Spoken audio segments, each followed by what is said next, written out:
Buenos días, amigas. Soy Ruth de Vanegas y les doy la bienvenida a su espacio Conectada. En esta oportunidad hablaremos acerca de la santidad de Dios en su primera parte. La santidad de Dios es el más importante de todos los atributos de Dios. Cuando los ángeles adoran en el cielo no dicen eterno, eterno, eterno, ni sabio, sabio, sabio, tampoco fiel, fiel, fiel, ni poderoso, poderoso, poderoso. Pero sí dicen, santo, santo, santo es el Señor Dios, el Todopoderoso. Apocalipsis 4:8 e Isaías 6:3. La santidad de Dios es impresionante, temible y majestuosa. David escribió, redención ha enviado a su pueblo, para siempre ha ordenado su pacto. Santo y temible es su nombre. Salmo 111:9.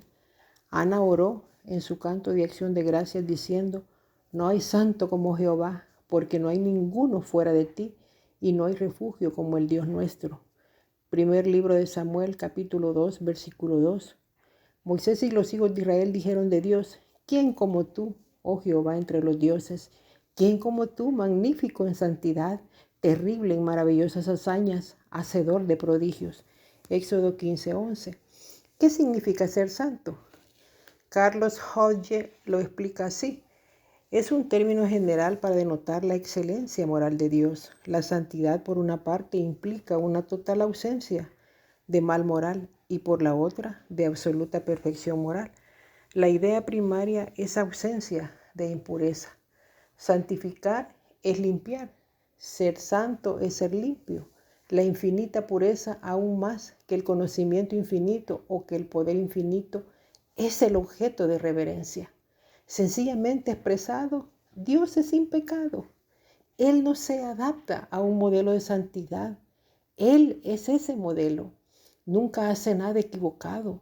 No hay grados de su santidad porque Él es perfectamente santo. Entre Dios y nosotros existe una cima que separa la santidad de la impiedad.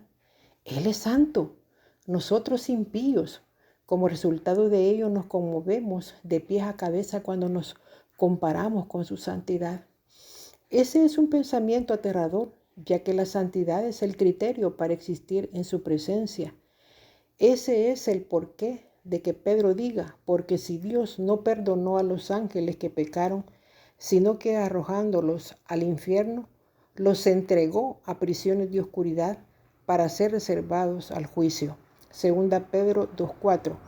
De igual manera, esa es la razón de por qué el rey dice, entonces dirá también a los de la izquierda, apartaos de mí, malditos al fuego eterno, preparado para el diablo y sus ángeles. Mateo 25:41. ¿Cómo podemos ser santos? Mediante el ejercicio de la fe en el Señor Jesucristo. A través de la obra expiatoria de Cristo en la cruz, Dios atribuye justicia a aquellos que creen en Él. Pablo dice a los Corintios, y eso erais algunos, mas ya habéis sido lavados, ya habéis sido santificados, ya habéis sido justificados en el nombre del Señor Jesús y por el Espíritu de nuestro Dios. 1 Corintios 6:11. Una buena manera de entender la santidad de Dios es verla en contraste con su odio al pecado. Podemos identificarnos más fácilmente con eso, ya que estamos muy familiarizados con el pecado. En el libro de Amós, Dios dice a su pueblo, aborrecí, abominé vuestras solemnidades y no me complaceré en vuestras asambleas. Y si me ofreciereis vuestros holocaustos y vuestras ofrendas, no los recibiré, ni miraré a las ofrendas de paz de vuestros animales engordados. Quita de mí la multitud de tus cantares, pues no escucharé las salmodias de tus instrumentos. Amós capítulo 5, versículos del 21 al 23. Dios ha establecido ordenanzas ceremoniales y expiatorias para que el pueblo las observe, pero las realizaban con corazones impuros. Dios odia eso. David escribió, porque Jehová es justo y ama la justicia, el hombre recto mirará su rostro. Salmo 11:7. El pecado es el objeto de su disgusto, pero Él ama la santidad. Él ni siquiera quiere que la gente haga cosas buenas con actitudes erróneas. Aunque Dios es santo y odia el pecado, todavía nos redime. Él conoce y repudia nuestros pecados. Aún así nos ama. La santidad de Dios, su omnisciencia y su amor actúan en armonía. Para comprender mejor esa clase de amor, considere lo que sería estar enfermo de cáncer. Si su cuerpo estuviese infectado con un cáncer, amaría su cuerpo, pero odiaría su cáncer. Haría todo lo posible para conservar su cuerpo sano, para mantenerlo fuerte y protegerlo. Y obviamente haría todo lo posible para destruir el cáncer. De la misma manera, Dios ama al creyente, pero odia el pecado. Él nunca desea que nadie peque, ni tienta a nadie a hacerlo, según dice allá en Santiago capítulo 1, versículos 13 y 14. El Señor nos da libertad para escoger, pero con frecuencia escogemos pecar. Vemos cómo la santidad de Dios se expresa a través de la Biblia. Estaba presente en el mismo comienzo de la creación porque Salomón dijo, Dios hizo el hombre recto. Eclesiastés 7:29. Él nos creó para que fuésemos santos. La santidad de Dios se evidencia también en su ley moral. El apóstol Pablo escribió, de manera que la ley a la verdad es santa y el mandamiento santo, justo y bueno. Romanos 7:12. La Biblia revela que su autor, Dios, es igualmente santo, justo y bueno. Además, la ley de los sacrificios revela la santidad de Dios. Cuando Dios instruyó a los israelitas a ofrecer sacrificios de animales por el pecado, estaba demostrando que la muerte es el resultado del pecado.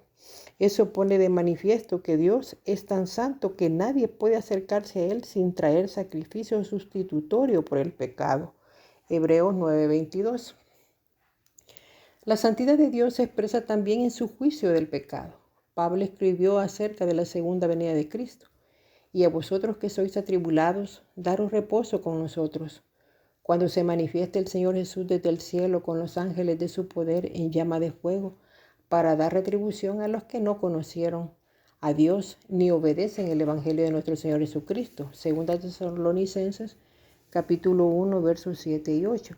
El juicio de Dios contra el pecado es una expresión de su santidad porque Él, por su propia naturaleza, tiene que castigar el pecado. Judas, versículo 15. La más grande expresión de la santidad de Dios fue el envío de su propio Hijo para morir en la cruz y así hacer posible la salvación. Él pagó el precio más elevado que no podría imaginar para satisfacer su absoluta santidad. El autor de la epístola a los Hebreos dice de Cristo, de otra manera le hubiera sido necesario padecer muchas veces desde el principio del mundo, pero ahora en la consumación de los siglos se presentó una vez para siempre por el sacrificio de sí mismo para quitar de en medio el pecado. Hebreos 9:26. Para satisfacer la santidad de Dios, Cristo voluntariamente llevó los pecados de la humanidad y murió una muerte expiatoria. Amigas, les invito a orar. Padre Santo, qué maravilloso es pensar en tu santidad. Qué glorioso es pensar de que tú quieres que nosotros seamos santos como tú eres santo, Señor. Y para eso diste la provisión de tu Hijo Jesucristo para que muriera en la cruz del Calvario y expiara nuestros pecados. Ayúdanos, Señor, a creer en ti. Ayúdanos a ser mujeres que entendamos, comprendamos que solamente creyendo en el sacrificio de Cristo podemos ser santas. Señor, yo te pido por mis amigas que escuchan este programa, que tú puedas tocarlas a través de tu Espíritu Santo y convencerlas de que son pecadoras y que necesitan hacer una profesión de fe en el Señor Jesucristo para que podamos ser salvas del pecado y de la condenación eterna. Ayúdales, por favor, que seas tú obrando, Señor, en sus corazones, que seas tú manifestándote, que seas tú hablándoles, Señor, y que ellas puedan, Señor, creer en ti. Gracias, Padre, por escuchar esta oración, la cual hacemos en el nombre de nuestro Señor y Salvador Jesucristo. Amén. Amén.